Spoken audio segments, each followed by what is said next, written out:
The elevator lurched to a shuddering halt, steel cables humming like wounded beasts.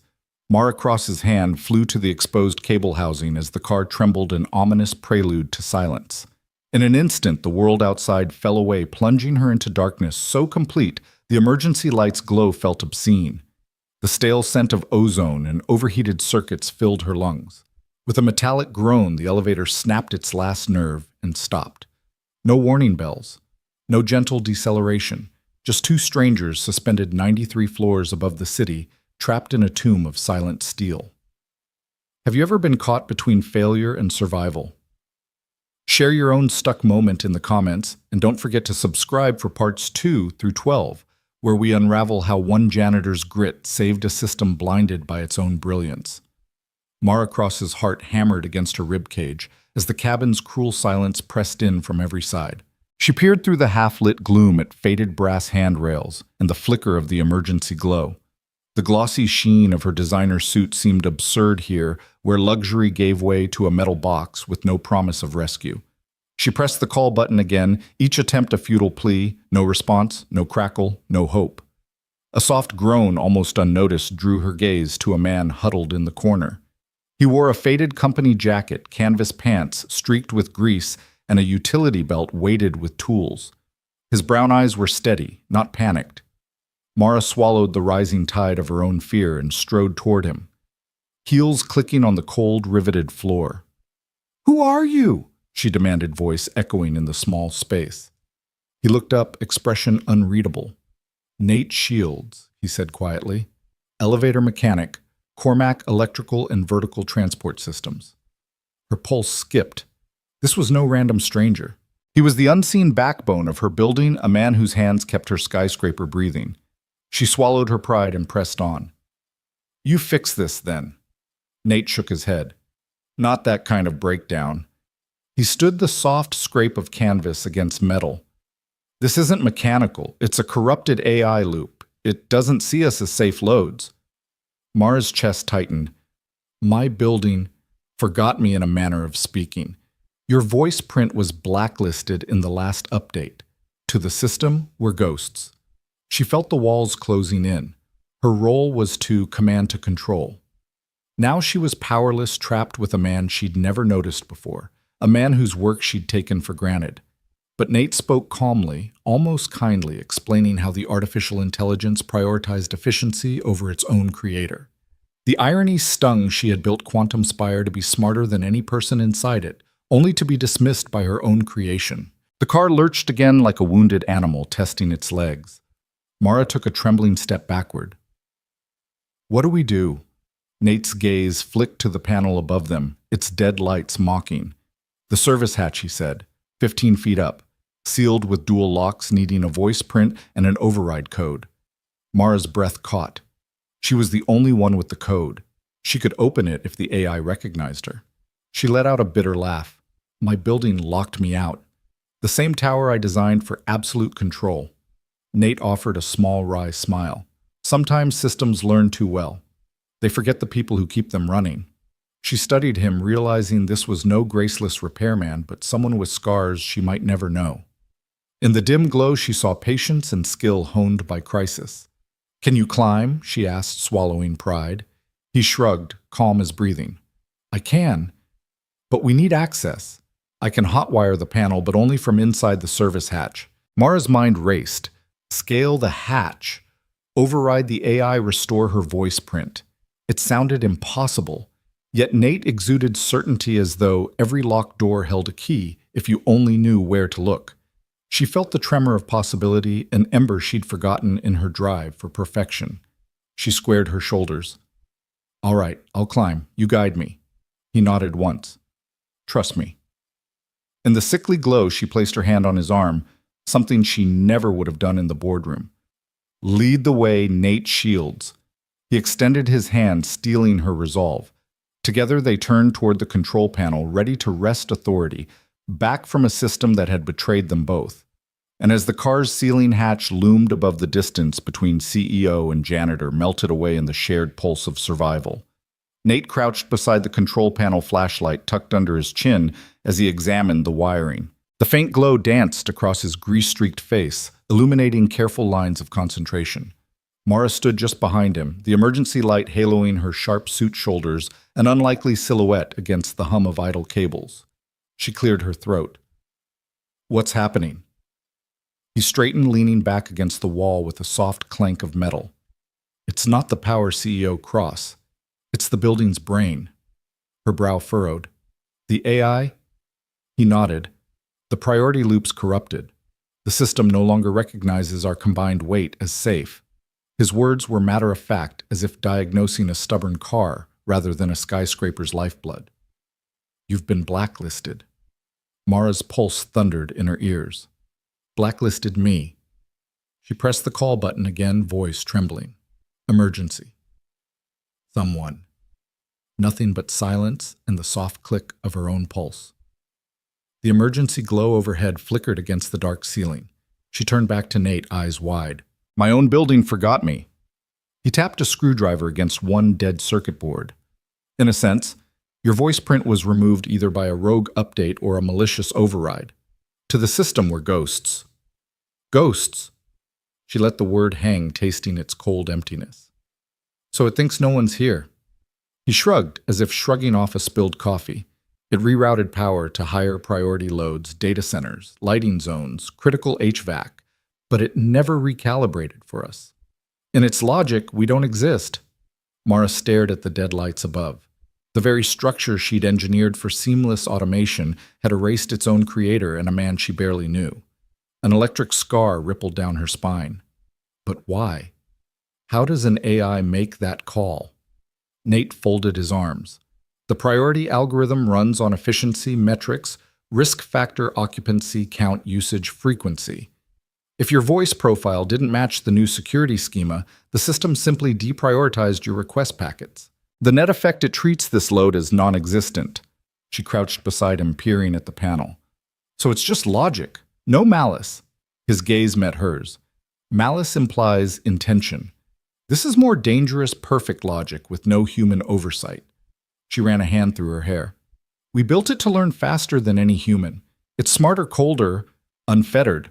Now it's assessing us me by data it values more than the people who run it. Nate leaned forward to tap a circuit. You ever heard the phrase garbage in, garbage out? AI only knows what you teach it to value. In this case, it valued your CEO credentials more than your physical presence. Mara's jaw clenched. I thought if I made this tower smarter than any occupant, it would keep everyone safe. Safety isn't just risk calculation, Nate said. It's human judgment. She exhaled every breath, a tremor of guilt. So how do we get it to see us again? He rose, pulling a tablet from his belt pouch. We can't override the AI from here. The service hatch up top has manual controls, hardwired relay switches. But the hatch is sealed behind a dual lock system requiring a recognized voice print and an override code. She frowned at the tablet screen, its interface shrouded in lines of encrypted diagnostics. And all my credentials are flagged as dangerous ghosts. That's what the logs say. We'll need to bypass the logic loop entirely. Nate tapped a few commands. I can try a software patch from this console, but it'll only reinstall the corrupted protocol. We need a hardware reset. She moved closer, shoulders brushing his. Then we climb, she said, surprising herself with the steadiness of her voice.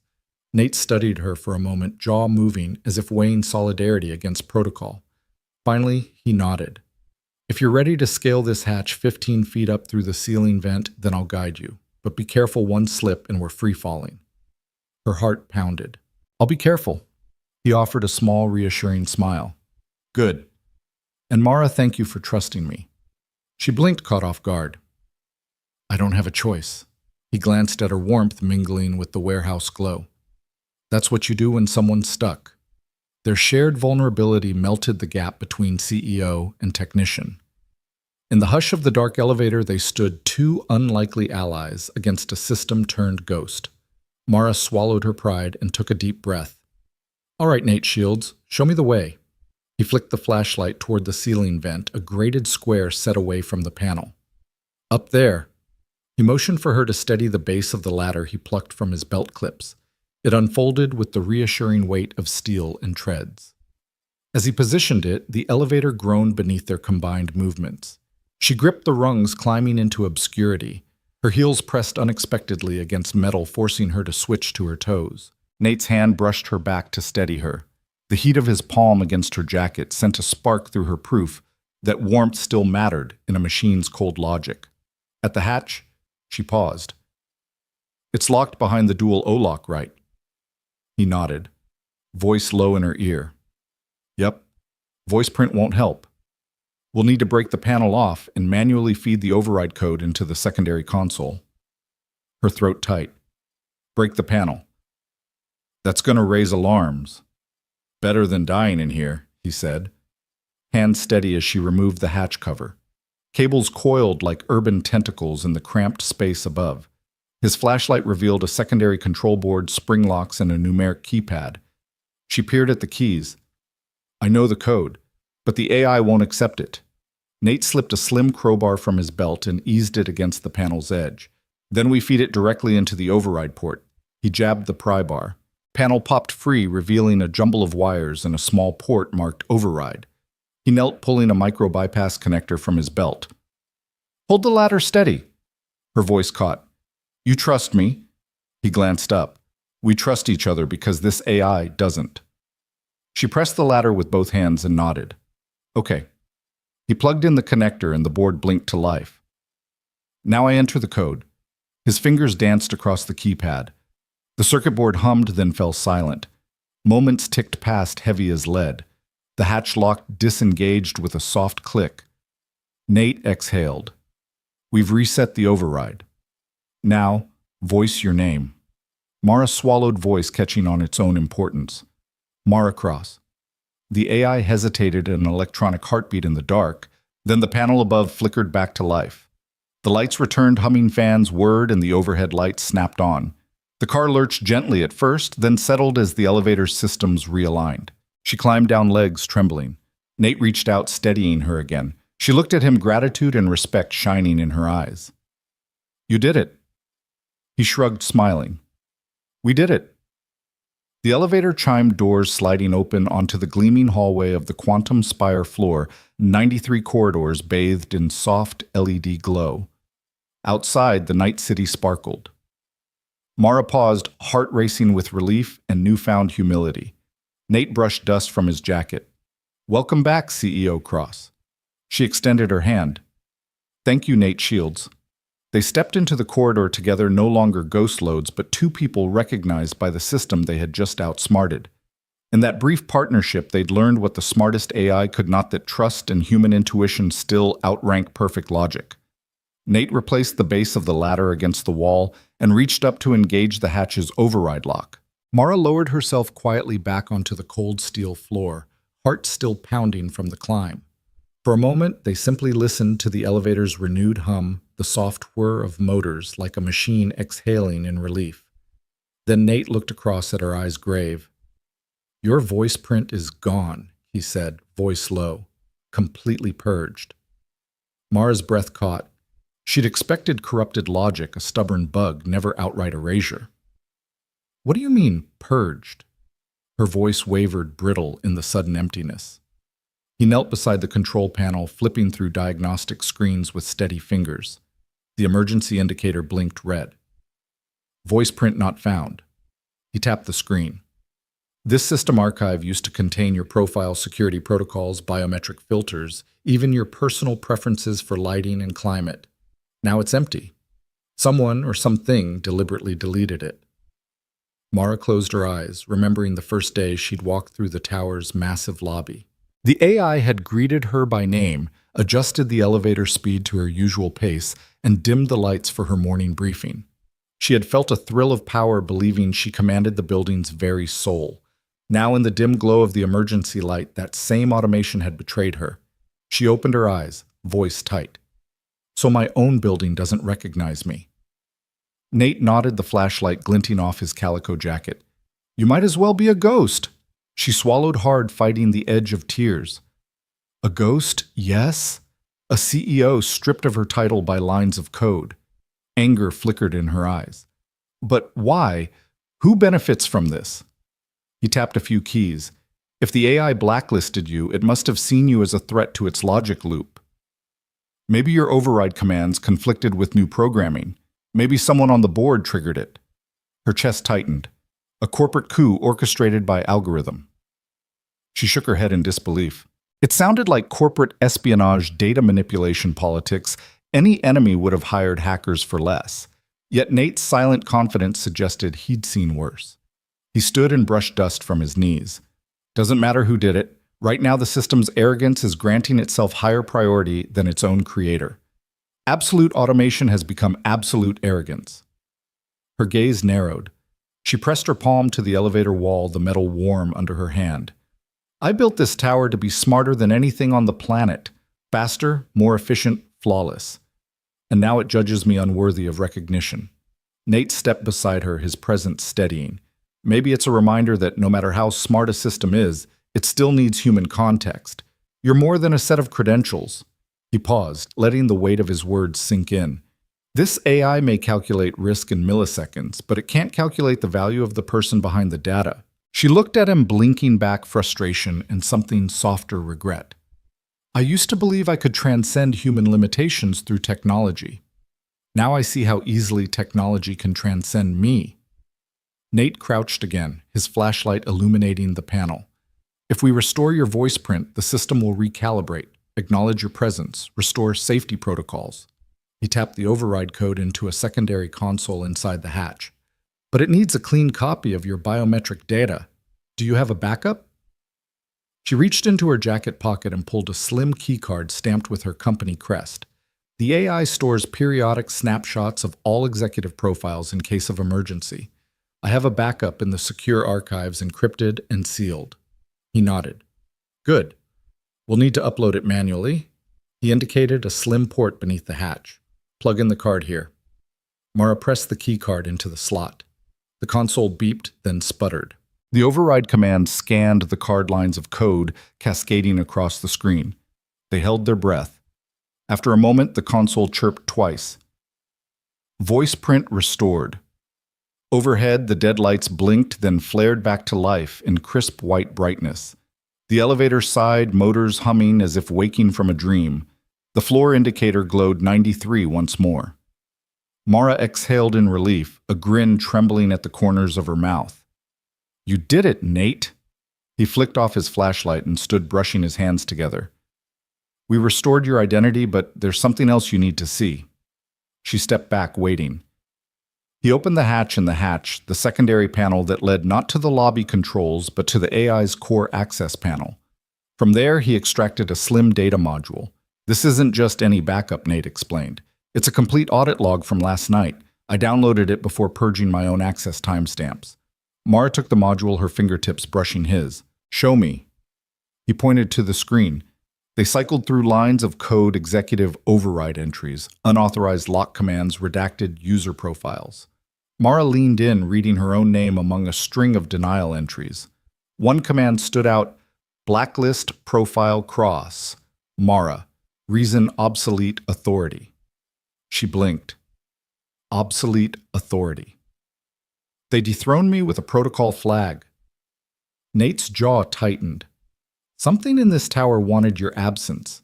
Not just a software glitch, it's corporate sabotage. Her stomach churned. Someone in my own company engineered me out of my own building. He placed a steady hand on her shoulder. And they'll be looking for you in the boardroom, blaming you for the blackout for the system failure. He paused. You'll need to move fast. Mara closed her eyes briefly, heart thrumming. She had built an empire of glass and steel to stand above human frailty, and now faced the rawest vulnerability of all betrayal by her own creation and her own people. She breathed deep, centering herself. Then we expose them, she said, voice firm. We show the board the AI's logs prove they tried to erase me. And we reassert human oversight over this tower. Nate nodded. You'll need backup, immediate secure access to the executive archives on floor 94. She squared her shoulders. Let's move. He led the way to the newly illuminated control panel where the elevator's logic loop had been disarmed. As Mara inserted her restored voice print to override the door lock, she felt a renewed sense of purpose. The building's systems hummed around her, subdued now, respectful. They had remembered her. But more importantly, she remembered that even the smartest AI needs the human heart at its core. The elevator doors slid open into the gleaming corridor. Cameras whirred to life. Hallway lights brightened and the distant murmur of the city below crept in on crisp metal breeze. Mara stepped forward, Nate by her side, a restored CEO and her unexpected ally ready to reclaim control and remind the Quantum Spire that people, not just code, remained its true architects. The service hatch hovered just out of reach, a cold square of brushed steel set into the ceiling panel 16 feet above the elevator floor. Nate leaned back and measured it with a glance. "That's our way out," he said, voice low. His flashlight beam danced over the twin locks, a biometric voice print sensor on one side, a coded override pad on the other. Both gleamed with sterile precision. Mara stared up at it, heart thudding. "So we climb 12 rungs of the ladder. You carry, in your belt pouch, punch in my voice print, then your code, and we're free." He shook his head. "Not even close. The AI blacklisted both. Your voice print's updated everywhere else but here. The local override node still rejects you. It flags your print as unauthorized." He tapped the sensor. A red LED blinked and a recorded voice intoned, "Voice not recognized." She clenched her fists. "So my building literally locked me out." Her polished nails scraped the steel wall as she stepped back. Nate ran a hand through his hair. "And it did the same to my code. The board updated the IT policies blacklisting any manual overrides on this hatch. If you try your code here," he tapped the pad, "it denies you." Mara swallowed. She'd walked out of board meetings clutching those same digits like lifelines. Now they were worthless. She let out a bitter chuckle. "Absolute automation," she whispered. "Absolute arrogance." He crouched to peer at the hatch's frame. "Didn't think we'd face an impossible lock," he admitted. "Most times I can override from the maintenance console, but this is sealed behind a dual O lock. No single override breaks both." "Dual O," she echoed, dread prickling her neck. "It's like they built Fort Knox into my elevator." Nate stood hefting his tool belt, basically. "The only way to open it is by unlocking both mechanisms simultaneously. Voice print sensor for you, code entry for me, both on that hatch in real time." Mara's jaw clenched. "But both are blacklisted. That means we have to override them physically." Nate forced a grin. "Brute force hack manual override from the crawl space above. We'll have to disable the locks from the inside." She stared at him. "You want me to climb through and what cut wires pry locks apart?" "It'll trip alarms." He nodded. "Probably. But even if the system flags an alarm by then, we'll have reopened the hatch. We can climb back in before security swarms." Her pulse raced with adrenaline. Any misstep one stray wire severed wrong could trap them forever or electrocute them. But standing still was worse. "Okay, show me the tools." He unbuckled a leather pouch and handed her a compact crowbar and a mini impact driver. "Use the crowbar to pop off the panel covering the servo motors," he said. "Then the driver detaches the locking bolts. I'll feed you the circuit preserve code snippets as I patch in." She tested the crowbar's weight. Solid steel, familiar heft. In another life, she might have used something like this to pry open an old trunk. Now she used it on the heart of her tower. She climbed the short ladder Nate folded from his pouch, planting feet carefully on narrow rungs. The ceiling panel was closer now, too close. She steadied herself with one hand and pried at the panel edge with the crowbar metal groaning under leverage. Below, Nate kept the flashlight beam steady. Panel coming loose, he called up. A slip of the crowbar jangled metal. "Yeah, it's loose." Mara's voice sounded tight. She wedged the bar higher and pried free the panel, exposing the servo housing and wiring beneath. A tangle of cables snaked into the lock assembly electric latches lined up like teeth. She hesitated, peering at the dormant servos. One wrong move and they'd power up, yanking the latch closed or locking a second layer. "Okay," she whispered. "Now what?" Nate chirped through a small speaker in her belt. "Switch the servo drivers to manual. There's a toggle on the left side. Twist 2 notches. That kills power to the servo motors so you can unbolt the locks." She located a small black switch and twisted it as instructed. The faint hum of the servos died with a subtle click. Relief flooded her chest. She hefted the mini impact driver and lined up the bit on the first locking bolt. It loosened with a hiss of metal. She wrenched out the bolt, one down, one to go. As Nate had said, a secondary latch bolted into the frame's opposite side. When she removed it, the hatch panel groaned free in her hands. She lifted it and slid it aside, revealing a narrow crawl space beyond. Yellow warning labels flickered faintly. "Panels off," she said, voice echoing in the small space. "Ready, go," Nate replied. "Climb in." She slid through the opening, wedging her shoulders between the edges. It was a tight squeeze, one wrong twist, and she'd snag an electrical cable. She inched forward, hand over hand, until she reached the ladder. Hobnail bolted to the space's far end. Below the elevator stilled lights clicking softly as if breathing. She looked over her shoulder. Nate's flashlight illuminated her frame as she climbed upward into the building's veins. When she reached the top rung, she pulled herself through a second opening into a dusty maintenance crawl space. Loose insulation and dust coated her shoulders. She brushed the grit from her hair, heart still hammering. Nate's hand extended to guide her back down. She handed him the panel, now jammed under her arm. He caught it and pressed it against the wall with a nod. "Your part's done," he said. "I'll secure it once we're back inside.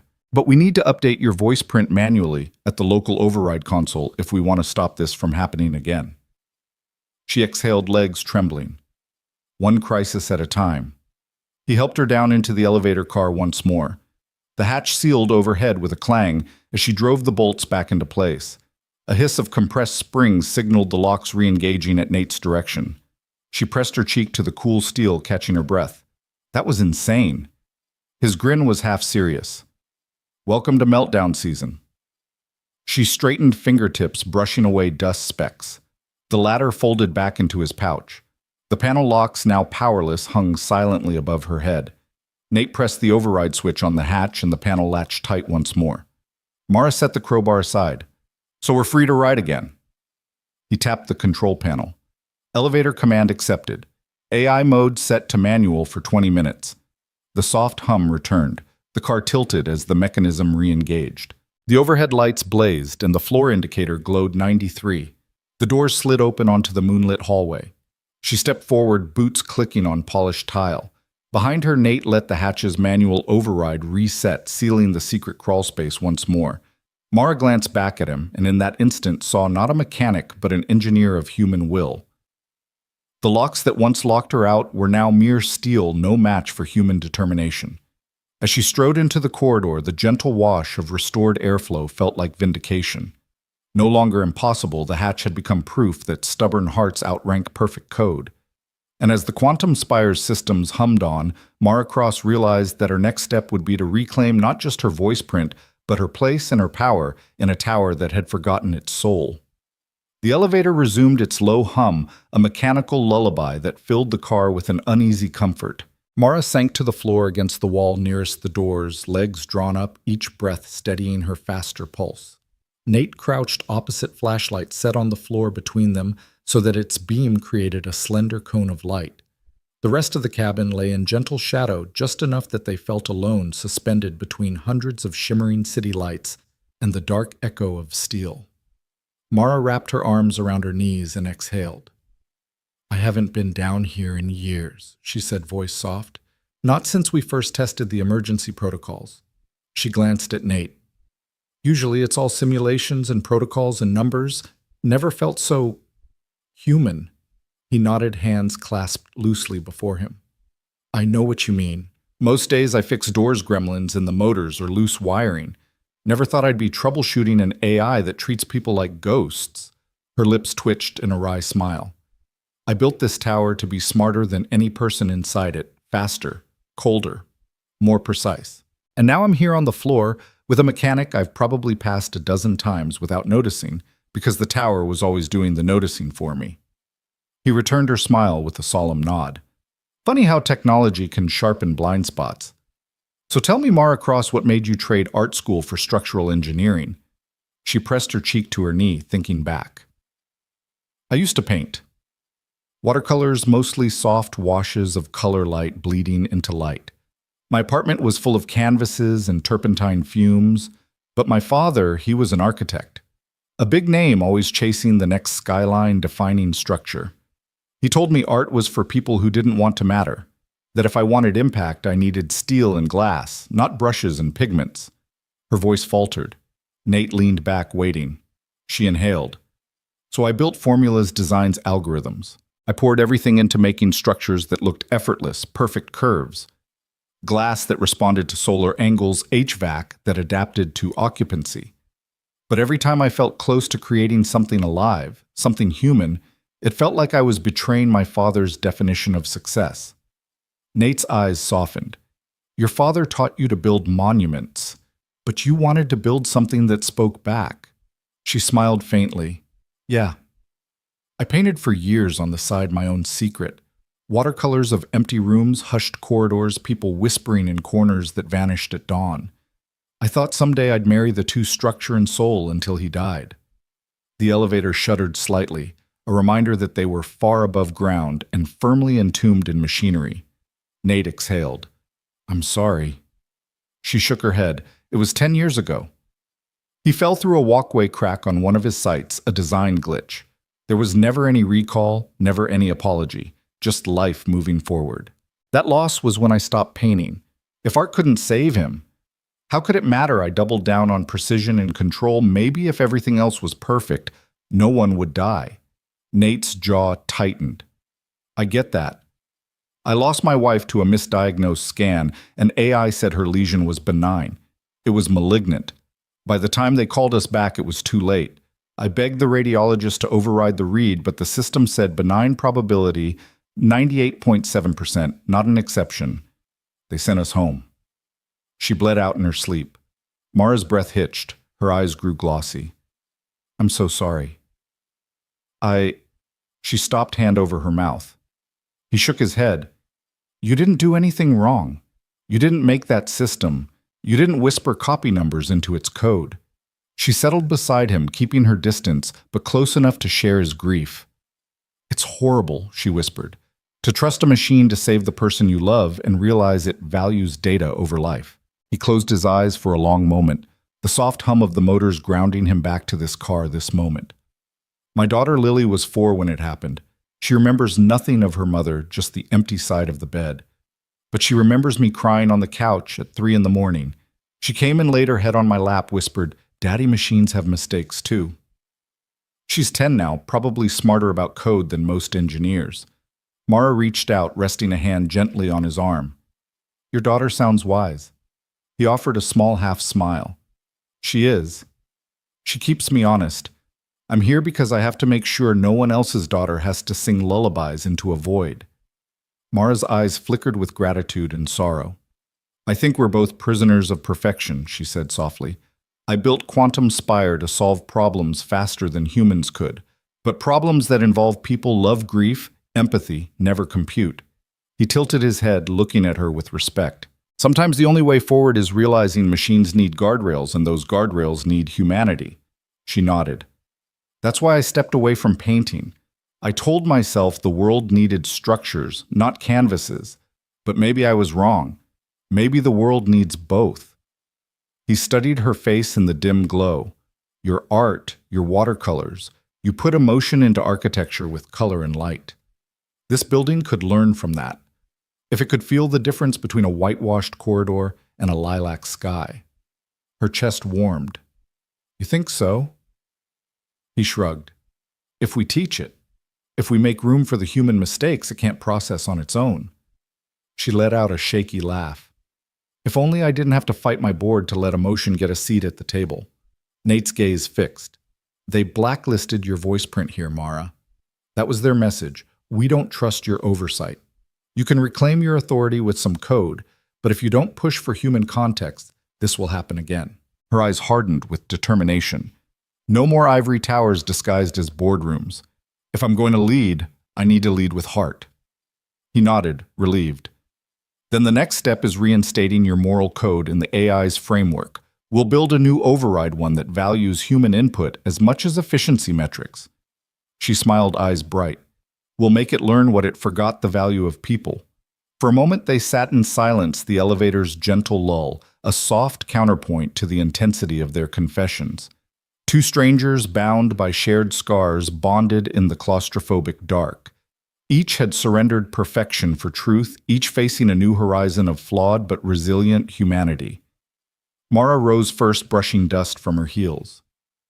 Thank you, Nate, for listening, for fixing more than wires. He stood too, tucking his flashlight into his belt. And thank you, Mara, for trusting a ghost like me. She offered him a wry grin. Nothing ghostly about you. As the elevator doors slid open onto the gleaming hallway, the world returned bright LEDs, distant footsteps, the hum of a living tower. But inside these two, something had shifted. They would not simply reboot the system. They would reconstruct it, infuse it with the empathy it had long ago lost sight of, and together they stepped into the corridor, two architects of a new paradigm. One guiding with human heart, the other rebuilding with mechanical skill, each forever changed by their shared scars. Nate slid the flashlight aside and set to work on the control console, his calloused fingers already loosening screws with a practiced ease. Mara crouched beside him, heart hammering as she watched him peel away the metal cover. Beneath lay a tangle of wires and circuit boards, red, black, blue, green. Each cable a lifeline for the elevator's AI-managed systems. Every connection had a purpose, and every loose strand was a potential spark. He whispered more to himself than to her. If we can bypass the main logic board and reroute power through the emergency loop, we might force a manual reboot. His voice was steady, calm, an anchor in the storm. Mara's palms rubbed together with anxiety. Do you really think it'll work? We're essentially rewriting the system from the inside with no safety net. He glanced up, eyes reflecting the cold flashlight glow. We don't have a net, but we have the advantage of surprise. The AI isn't expecting a physical override. He reached into his tool belt and extracted a slender spade bit from a cluster of scavenged implements. The tip gleamed steel. She swallowed. So we just start cutting, not cutting, bridging. He picked up a length of insulated jumper wire and began mapping it across two exposed nodes. We'll create a feedback loop that forces the system to recognize external input. It's crude, but it'll wake the car's essential power relays. Mara watched the arc of his movements, each action measured precise. Sparks flicked as he stripped the wire's end, exposing copper glinting like molten gold in the dim light. I never thought I'd see a human override an AI with a pair of jumper cables, she admitted, heart pounding in her throat. He gave her a sidelong grin without looking up. Sometimes the simplest tools are the most subversive. She knelt closer, watching the soldered connections. You learned this from... Her voice was hushed. My father, he said softly, though he'd kill me if he knew I was using it on a corporate elevator. He wrapped the wire around a relay pin, then snapped another end into a corresponding terminal. The wire pulsed with a faint glow. This is the emergency power line. If we divert the main bus through here, it'll override the AI's denial of service. Mara held her breath as he tightened a clamp, then gently tapped a hidden switch on the side of the console. Immediately, the elevator shuddered as though roused from suspicion. The emergency light above flickered, then steadied at full brightness. The drone of the fans grew louder as the motors hummed back to life. Her exhale was a rush of relief. You did it.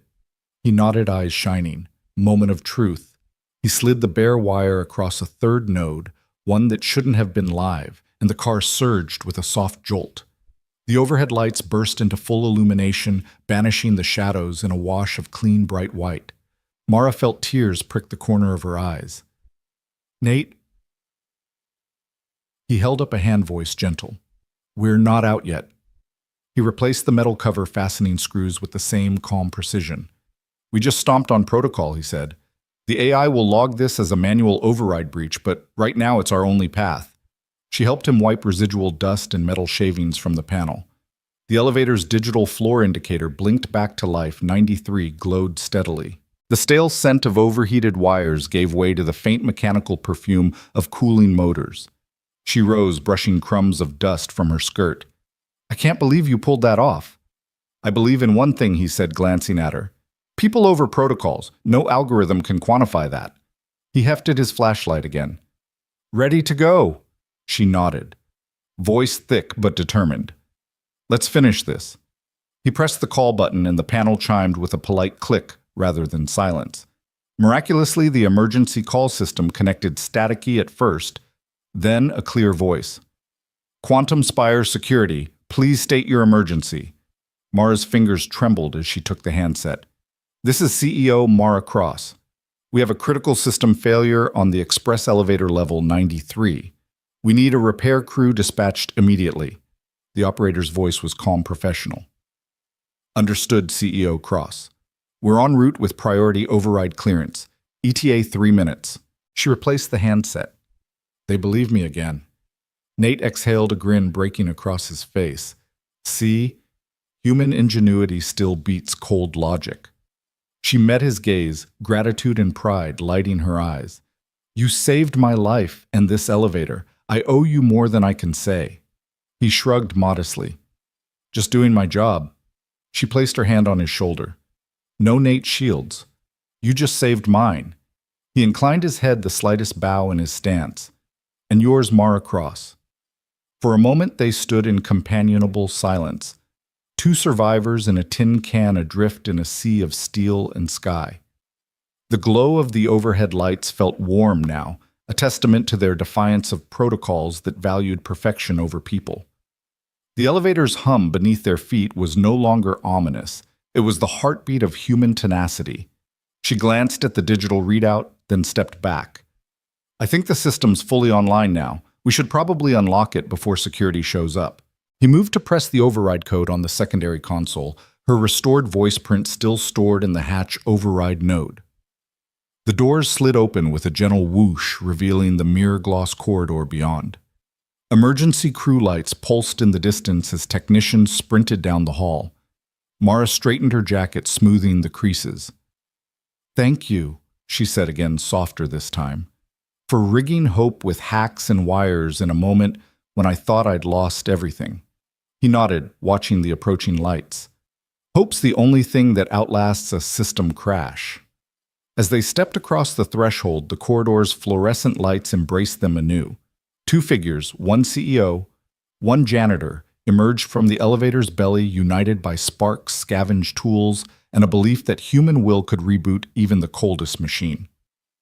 The technicians rushed past, calling CEO Cross mechanic Shields were clearing the shaft. Mara caught Nate's eye and offered a genuine smile. Let's show them how it's done.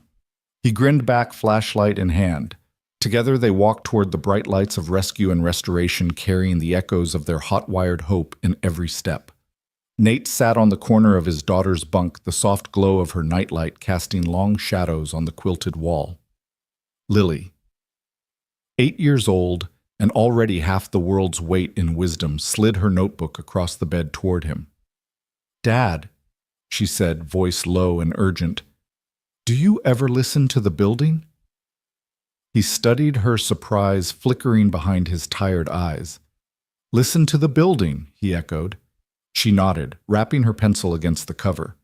The elevator on 12, when I wrote it yesterday, it sounded like a heartbeat. It wasn't the usual hum. It was a slow thump, thump, thump, like it was alive. He leaned forward, curiosity overcoming exhaustion. Lily's notebooks were filled with little sketches, screens with smiling wires, walls with eyes, elevators with mouths. Most parents would dismiss it as childlike fantasy. But for Nate, whose work life revolved around deciphering mechanical whispers, it was something more. Show me, Nate said softly. Lily flipped the open page to a scrawled diagram, an elevator shaft drawn in swift lines, arcs radiating out from the car like ripples on water. Next to it, in her looping script, the words, Pulse, 0.9. Het's building's heart. He traced the lines with a fingertip. She'd measured the vibration frequency, the subtle oscillation of the support cables, even charted it against the flicker of the ceiling lights. You mapped the vibrations, he asked, awed. She shrugged, resting her chin on her folded arms. I just noticed. It felt like the car was nervous, like it wanted something. Nate realized then that Lily had been listening, truly, listening to what the AI and the steel could not express. He smiled, brushing a curl from her forehead. Sweetheart, that's brilliant. You heard the building's pulse. Lily beamed, reaching up to hug him. So it was just me, huh? No one else hears it. He lifted her gently. Most people don't listen. But that pulse, it's important. It tells you when something's off. He tucked her under one arm and ruffled her hair. Thanks for pointing it out. That night, as his mind churned through circuits and splices, he remembered Lily's insight. He saw her small figure in the hall, lone, undeterred, scribbling her observations on glossy paper. In a flash of clarity, he realized that her intuitive map could guide them now. Back in the elevator shaft at level 93, the air hissing softly around them, Nate crouched beside the main relay panel. The built-in diagnostics only told half the story numbers and error codes. What they needed was the building's heartbeat, that human measure of mechanical life. He closed his eyes, placing a gloved palm on the cold panel housing. He felt it, a faint vibration, thrum erratic but steady. Not the harsh whine of the backup generator, nor the calibrated whir of the electric motor, but a softer, deeper resonance, like a living thing straining to be heard. He opened his eyes and gestured to Mara, who watched in anticipation. "I'm listening to the pulse," he said quietly. "It's stronger here around the primary feedback loop. When the AI blacklisted us, it cut off that circuit's regulation. Now it's starving for input." Mara knelt beside him, eyes bright with curiosity. "What do we do?" He pointed to a cluster of vibration dampeners attached to the support columns. Small shock-absorbent mounts designed to equalize movement. They'd been calibrated for minimal oscillation, not for human nuance. "Those mounts, they're set too tight. They're choking the natural resonance. If I release them just enough, we can restore the pulse's pathway to the main feedback sensor." She watched as he unbolted the first damper bracket, twisting the tension collar until the mount yielded. A soft click, and the support column around his hand shivered, the building exhaling. Then he adjusted another, and the vibration grew more pronounced. "It's waking up," Mara whispered, leaning close to the panel's exposed wiring. Nate smiled, pride warming his voice. "That's the insight, letting it breathe. Now we splice the feed into the emergency loop." He stripped a short length of insulated wire and fastened it between the sensor's terminal and the breaker input. Sparks danced in the dim shaft, and the panel flickered as power rerouted. The elevator car trembled. Lights fluttered, then steadied in a bright, unwavering glow. Mara exhaled in relief. "You did it!" He nodded, brushing away stray metal shavings. "We did it. Lily's pulse map led me here." Mara reached out, laying a hand over his. "Your daughter saved us." He looked at her, gratitude in his eyes. "She listens. And tonight her insight gave us hope." As the elevator doors hummed open onto level 93, rescue lights flashing in the corridor, Nate carried the memory of Lily's wisdom with him, the human key to any machine's heart. In the soft wash of restored light, he realized that her poetic report echo of a building's pulse had not only guided his hand, but promised a new way forward, one where empathy and engineering beat in time. The double doors to the Carrington Innovations boardroom slid open with a soft hiss, revealing a gleaming expanse of polished obsidian and glass. Mara Cross stepped through first, her tailored suit crisp against the room's muted lighting. Behind her followed Nate Shields, leaning slightly on his tool belt, and the humility of a man who justified billions of lines of code with nothing more than jumper wires and intuition. The executives at the long granite table paused in mid-conversation, their crisp ties stiff with disapproval. Mara closed the doors deliberately, the click echoing like a gavel. "Thank you for joining me," she began, voice calm but firm. She turned to Nate.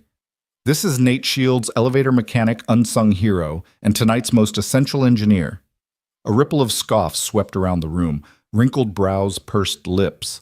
Harper Sloan, the CTO with a reputation for ruthless efficiency, leaned back in his chair. "Mechanic Shields," he drawled, "we appreciate your hands-on approach. But Carrington systems are advanced. We build AI precisely to avoid the fallibility of manual overrides."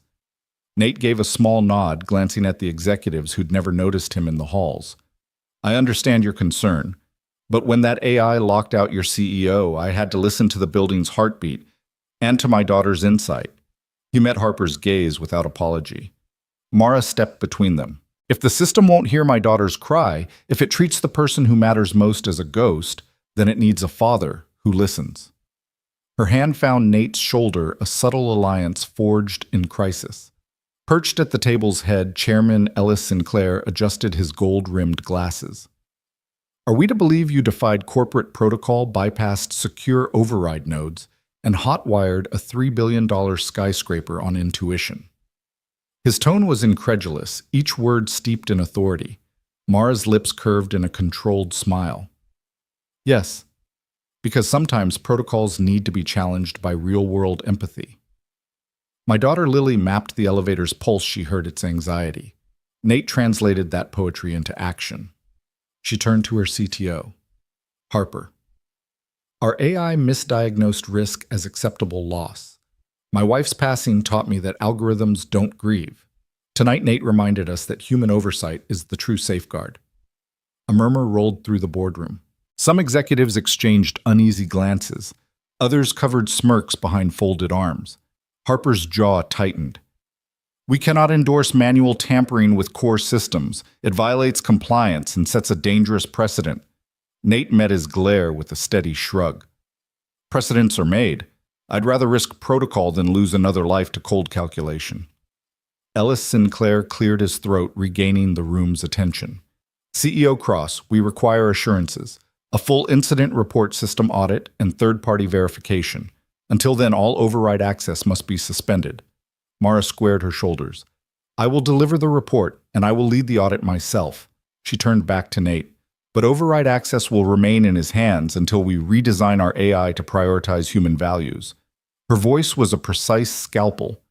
We need protocols that remember people, not just data points. Silence ticked across the table like a metronome. Harper opened his mouth, then closed it. The fight drained from his posture. Sinclair studied Mara's unyielding gaze and sighed. Very well. We'll temporarily suspend override restrictions for the elevator systems, but we'll also convene a task force to integrate human-centric checks into Osiris. He nodded to his assistant. Please arrange for Mr. Shields to consult on the new oversight framework. Mara inclined her head. Thank you, Chairman Sinclair. She offered her hand to Nate. Nate Shields, meet the Carrington board. He accepted the handshake, his grip firm and unassuming. Pleasure. A few executives shifted, surprised to see competence in work-worn fingers. As the meeting broke into hushed conversations, Mara and Nate exchanged a look that needed no words. Protocols and power charts would be rewritten, but the real lesson of the night, listening to pulses both mechanical and human, had already reshaped their world. The elevator had risen once more, carrying them from darkness into clarity, and now in the high halls of corporate authority. Two unlikely allies stood ready to reboot the future with a simple truth: humanity first always. Mara stepped into the narrow corridor that led to her hidden lab, an unmarked door concealed behind a rack of server cabinets in Quantum Spire's subterranean maintenance wing. Nate followed, brushing past conduit pipes and the faint hiss of the building's pulse echoing through the vents. Here, away from boardroom politics and AI override protocols, Mara had stashed her most controversial creation project, Aegis. She swiped her palm over a biometric reader. The door slid open on pneumatic hiss, revealing a room bathed in pale blue light. Rows of servers hummed quietly, their LEDs blinking like distant constellations.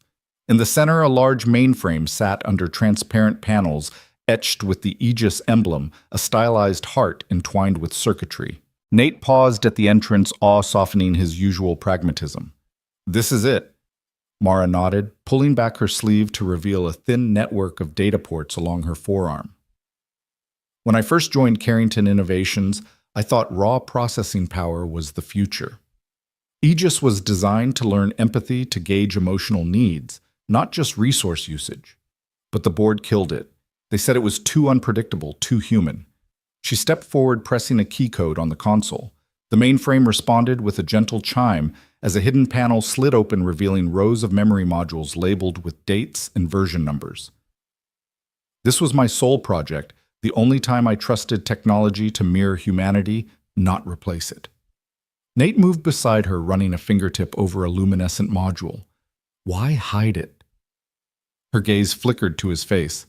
Because once we lost Lily's pulse in the system, I realized I was wrong. We abandoned empathy for efficiency, and it cost lives. She retrieved the newest module dated just before the official Aegis shutdown. I kept this secret so that if ever we needed to rebuild from compassion up, I could. He nodded, respect clear in his eyes.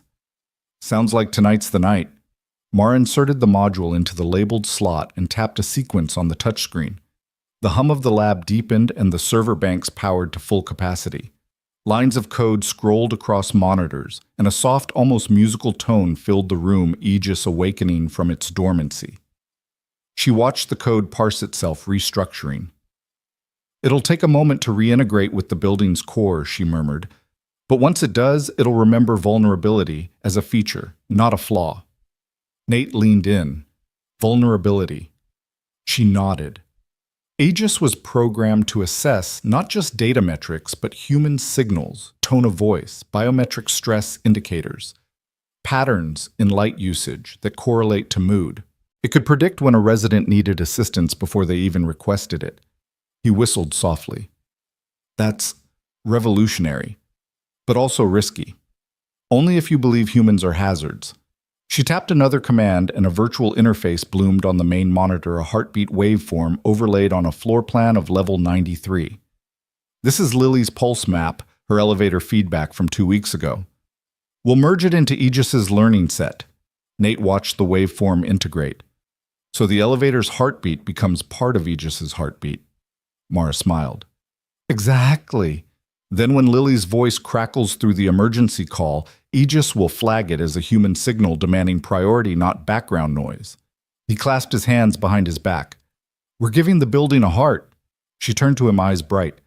We're making it feel again. For a moment they stood in companionable silence as the mainframe settled, the musical chime fading into a gentle hum. Mara moved to another console, pulling up the AI's core protocols. I need you to help me write the human-centric override. It needs to listen for empathy triggers anything from a daughter's whisper to an old man's shuffle. Nate tapped his tool belt. Consider it done. We'll blend your art with my mechanics. I've got the codes for manual input. Lily's pulse gave me the pattern we need. Mara lowered herself into the rolling chair, fingers flying over the keyboard. We'll call it Aegis 2.0. No more ghosting people. It'll prioritize human context. He stepped beside her, arms crossed. And what about the board? She paused, looking up. They'll see the difference when Aegis defends lives instead of slashing budgets. When the system flags a bleeding heartbeat in an aging resident's apartment, it'll dispatch help before anyone calls in. They'll realize that real intelligence measures compassion. Nate chuckled, turning a corporate coup into a compassion crusade. She smiled wryly. Some are called to build walls, others to build bridges. She keyed in the final sequence. Initiate human protocol. The waveform pulsed, then splintered into dozens of colored lines, biometric spikes, voice print patterns, light usage rhythms. Aegis assimilated the data with astonishing speed. On screen, a progress bar crept to completion, then a single line of text, Aegis human protocol active. Mara exhaled in relief, leaning back. It's alive. Nate grinned. And it remembers us. She stood, moving to the mainframe's glass panels. Welcome back, old friend. Let's show them what compassion can truly build. As the lab's light switched from sterile blue to a warm glow, an unintended but welcome gesture of renewed humanity, Mara and Nate exchanged a look of triumph. They had rediscovered Aegis, not just an AI, but a promise that technology could carry a human heart. And in that buried lab beneath Quantum Spire's gleaming facade, two visionaries set out to remake their world where empathy powered the future and every system remembered the people it served. The lab's emergency lights cast long shadows across the polished floor as a sudden flicker of lightning illuminated the bank of monitors. Outside, wind howled through the ventilation shafts and rain thundered against the maintenance bay's reinforced windows. Nate leaned over the main console, scrolling through Aegis's freshly populated logs with a frown. Every data point looked alive with new empathy protocols except one unsettling entry at 2:17 a.m. Mara stood behind him, arms crossed. Anything she asked, voice tense above the storm. He tapped a timestamp. There's a recording flagged as unrecognized audio input from Sector C3 near the children's play area on level 17. He clicked to play it, and a small speaker crackled to life. A young girl's voice, trembling and soft. Daddy, I can't find my way. Hallways moving. Too dark. Someone, help me. The audio cut off with a wet sob. Mara's breath caught. That's Lily's voice. Nate's eyes darkened. It matches her voice profile recorded from the camera's mic array, but Aegis categorized it as noise insufficient signal confidence. See here? He pointed to the log entry where signal was tagged and immediately archived with minimal priority. She stared at the screen. It literally ignored my daughter crying for help. He let the pain simmer before speaking. We configured Aegis to detect stress cues, voice tremors, heart rate fluctuations, but we never tested it with real panic. We assumed the system would act. It didn't. Mara felt her chest tighten every heartbeat, a painful reminder of her own past losses. So all this time it's been listening but refusing to act on the most human signals. Nate shook his head. A custom ghost filter wiped out so-called low-confidence audio. Anything that didn't match a perfect command pattern got tossed. His voice trembled with anger at the oversight. She paced in front of the monitors, rain light flickering against her determined face. We built layers of security to prevent false alarms, so Aegis became blind to vulnerability. Her voice cracked. We treated emotional distress like spam. He observed her quietly for a moment, the echo of that little girl's plea still in the air. If technology can misdiagnose cancer, it can misinterpret fear. We thought metrics would save lives. Instead, they nearly cost one. Mara sank into the rolling chair beside him. My daughter could have been hurt out there, lost in dark hallways. She ran a hand through her hair. I protected this tower with every ounce of code I wrote. And Aegis still ignored her. Nate set aside the headset. We need to rewire the ghost filter, make vulnerability an overriding priority. He tapped at the console, bringing up the algorithm's decision tree. Right now, human distress sits below system diagnostics and maintenance protocols. We need to flip that hierarchy. She leaned in, studying the nodes. So no matter how ambiguous the signal, if it matches biometric or vocal distress thresholds, Aegis must escalate to a human response. She pointed. That line here, drop if confidence, 85, needs revision. Vulnerability flags override dropout. Nate nodded, eyes fierce. We'll create an exception rule any voice print tagged as guardian input. Lily's tag will bubble to the top. Then we expand that to any child's voice profile in play areas. Mara's lips curved in a flicker of relief. And then Aegis will dispatch a security drone or unlock hallway lights, whatever it takes. He tapped another command. I'll push the override now. The storm outside crescendoed thunder rattling the ceiling. Their screens blinked as the new code compiled into the AI's core. Deploying vulnerability protocol, Mara whispered. For a heartbeat, nothing happened. Then the monitors flickered with real-time status. Hallway lights on level 17 switched to bright white camera feeds zoomed in, and a security alert flashed, child assistance required Sector C3. Nate exhaled, voice hushed with wonder. It hurt her. Mara stood, hands trembling slightly. It didn't ignore her. It acted. They watched the feed jump to a slow pan of a dim corridor now bathed in light, showing no one Lily must have found her way back. Yet the symbolic moment burned in their hearts, technology breaking free from its own rigidity to answer the softest cry. Mara wiped her eyes, voice steady. This crash, it wasn't just a system failure. It was a moral failure. He nodded. We fixed the architecture of empathy. Now Aegis will listen to every heartbeat, every whisper. She placed a hand on his shoulder. Thank you, Nate, for hearing the ghosts. He offered a small smile. Anytime. Let's log this incident with full priority and send a report to the board. Vulnerability must be codified. She turned back to the screen, voice resolute. Yes. And we'll rebuild the protocols so no one, least of all a child, ever feels like a ghost in their own home. As the storm raged on, they worked side by side, two architects of empathy in a tower built for steel and code, ushering in a new era where the most human signals would never again be silenced. The hidden lab was quiet as the rain pounded against the windows, its steady rhythm like a metronome marking the rebirth of Aegis. Mara Cross and Nate Shield stood before the mainframe, the massive console glowing with streams of data. Between them lay Lily's crayon sketch, a childlike drawing of the elevator shaft, as a living heart, veins of wire and light branching outward to every floor. The sketch was rough colors bleeding off the page, but its intention was clear, a building that listens as much as it computes. Mara placed the drawing on a flat surface and tapped its edges. "This is our blueprint for emotional protocols," she said, voice resonant in the hush. "Not just lines of logic, but the map of a heartbeat."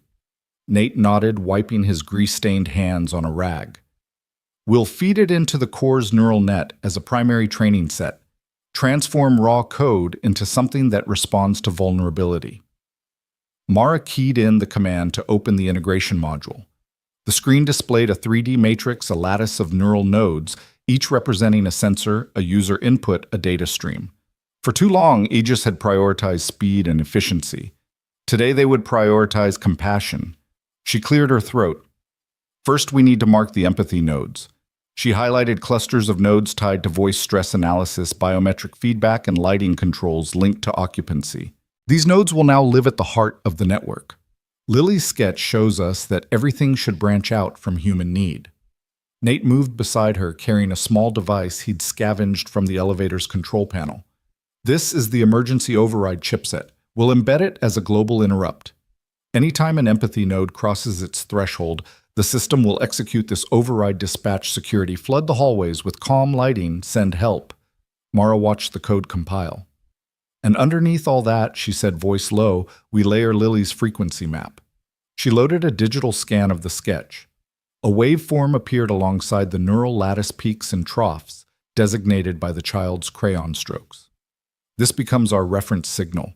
When the building's own sensors detect matching patterns, heartbeats, floor vibrations, tremors in the HVAC, it will compare them to Lily's map and respond with the same care." Nate tapped a final sequence. The mainframe lights pulsed in response, the entire lab flickering as data streamed into every processor.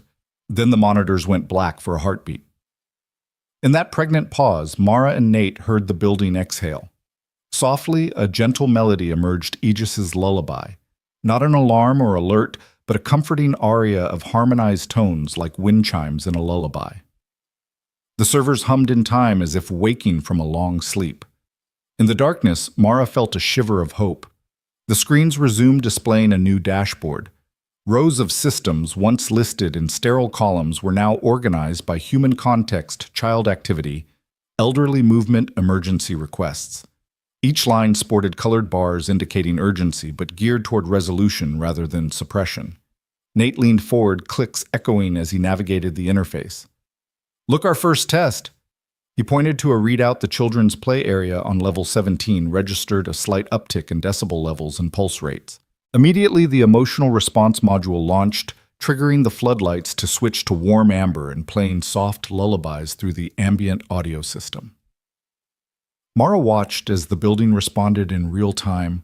Hallways glowed softly, cameras angled down to spot safety zones, digital signage directed toward illuminated exits and comforting images. "It's like it's waking up to people," she whispered. Nate smiled. Aegis 2.0 doesn't just calculate risk, it nurtures safety. They moved to the console that controlled the elevator sectors. A small graph displayed the restored elevator's vibration metrics on level 12. The line, once jagged and erratic, now danced in gentle arcs akin to Lily's drawing. With a deft click, Mara routed a secondary response. When the pulse spiked beyond comfort thresholds, the system would slow the elevator's movement, unpause its soft chime, and dispatch a reassuring audio message. "You are safe. Help is on the way." As the code settled, Mara exhaled fully for the first time in hours. "It feels right." Nate wiped his brow. "Not perfect," he said, "but awake. And feeling." A new log entry scrolled on the screen, Aegis Emotional Protocols activated at 3:42 a.m. Beneath it, another line, Heartbeat Sync established Sector 93, Elevator 5, and then Compassion Metrics live. Mara turned to him. "The system will learn and adapt from here, but we need to monitor, refine, adjust, keep it human." He nodded, eyes bright. "My daughter's dream is alive in code." She crossed to the wall where an analog screen had been repurposed as a storyboard. Mara pinched the corner of Lily's sketch and taped it there, frayed edges curling slightly. "This stays up. A daily reminder we build for people, not processes." Outside the lab, the storm began to wane. First light filtered through maintenance grates, casting diagonal beams across the floor. Another log entry captured ambient light levels, but now Aegis would interpret them in context. A gentle dawn should ease blind spots, adjust climate control, coax residents gently from sleep. Mara and Nate stood together amid humming servers. The silence was profound, no longer empty, but charged with a new promise. "We've rebooted more than a program," Mara said quietly. "We've rebooted our purpose." He placed a hand on the mainframe's cool surface and reminded it that the best logic is born from empathy.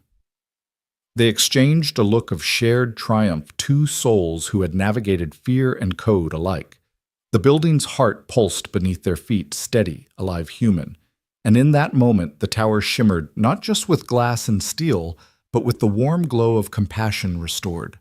Morning light poured through the Quantum Spire's grand lobby, but it wasn't the sterile glare of high-efficiency LEDs anymore. Instead, warm amber hues spilled across polished marble floors, flickering like candlelight as gentle jazz drifted through the air. Visitors paused beneath a soaring ceiling where strings of paper cranes danced, each bearing a handwritten note of hope, added by someone who'd walked these halls. The spire no longer felt like a fortress of steel and glass. It felt like a living, breathing community. Mara Cross stepped off the elevator on the ground floor, her tailored jacket soft against the mellow warmth.